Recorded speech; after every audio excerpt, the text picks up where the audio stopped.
All right, brothers, listen up. Let's talk about mental health myths for men. Something you might hear from men. They'll say, I'm not really into discussing my feelings. Right? Men will say this. That's not a manly thing to do. It's not necessarily about discussing your feelings. It's about improving communication. It's not about, this kind of cheesy sort of like TV drama or something about my feelings and this like that. It's about improving communication. Communication with your spouse, communication with your children. These are things that if they're not there, they can have devastating consequences for our life. Now let's take a really manly analogy.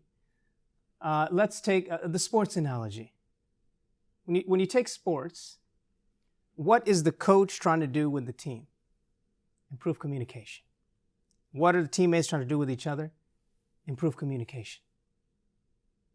Now, when we look at it from that lens, it's all of a sudden it's like, well, do they discuss their feelings? Of course they discuss their feelings, right?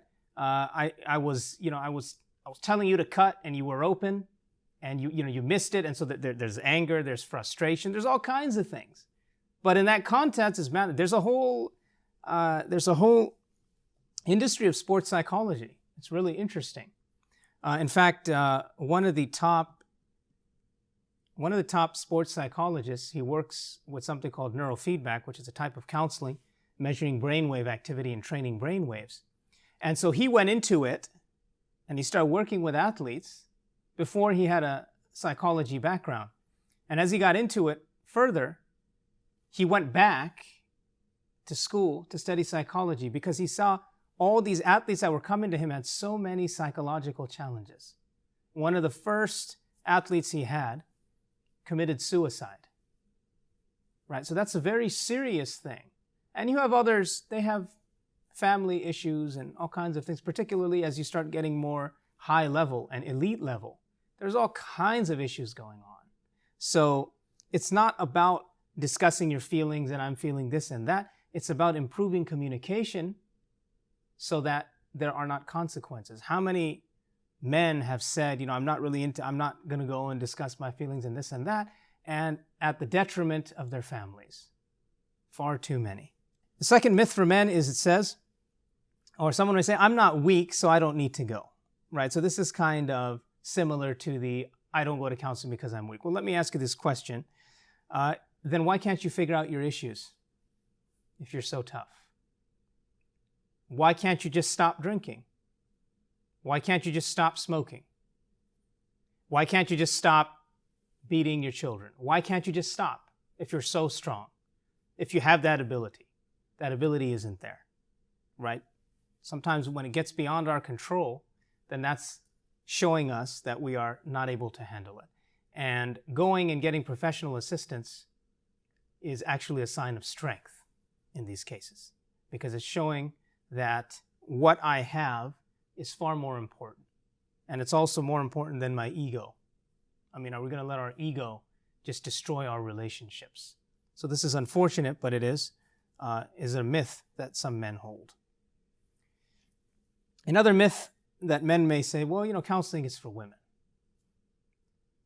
Is that true, though? Again, when you look at the history of counseling, it is full of men who came up with these theories. When you look at who's actually going to counseling, maybe the percentages are a little bit higher for women, but that doesn't mean men are not going. Let's take a stereotypical industry when we think of just to sort out what is fact and what is not. The top chefs in the world are mainly men. They're not women, right? Now, maybe people don't know that, but that's what the facts are saying. So what are the facts? The fact is that many men, probably we would say majority throughout history, are the ones who are doing the research around psychological well-being and things like that, right? In the list that we had earlier in Islamic history, I don't think there was any women on there. Now, that would be something to research further. But again, it was all men. So to just say that it's exclusively for women, it's just a baseless statement. It's usually that's kind of mixed in with the whole discussing feelings and things like that, the first myth that we mentioned. The next myth is that men may say, you know what, I don't have a problem. I don't have a problem. Really?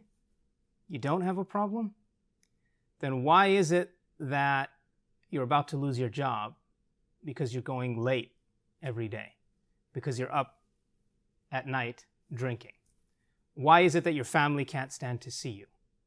Now, I'll give examples. I give a lot of examples with substance abuse because that's a field that one of the fields that I work in and research.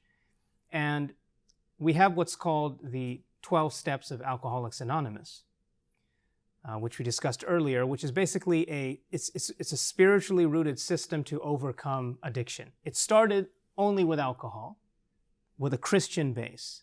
And then it became more spiritual-ish, not specifically Christian, and moved to all kinds of other things. So you will find AA groups for anything you can imagine now. You'll find them for hard drugs, you'll find them for gambling, you'll find them for sex, all kinds of things. The first step in those 12 steps is you got to admit there's a problem. If you don't admit there's a problem, you'll never get beyond the first step. You're never going to make any improvements. You're never going to get to improving your well-being, right? This is similar to like sitting in the masjid office and parents come and they say, fix my kid. If the kid doesn't want to be there on their own, there's nothing the imam can do, nothing that anybody can do. So if we don't admit we have a problem, then that in itself is a problem. Everybody is seeing it, but we're not able to see it. So to have a little humbleness and say, is this a problem? And then the fifth myth is men will say, you know what, I'm not crazy. I don't need to go. Nobody said you were crazy. Nobody said you were crazy. Everyone could just use a little pickup every now and then.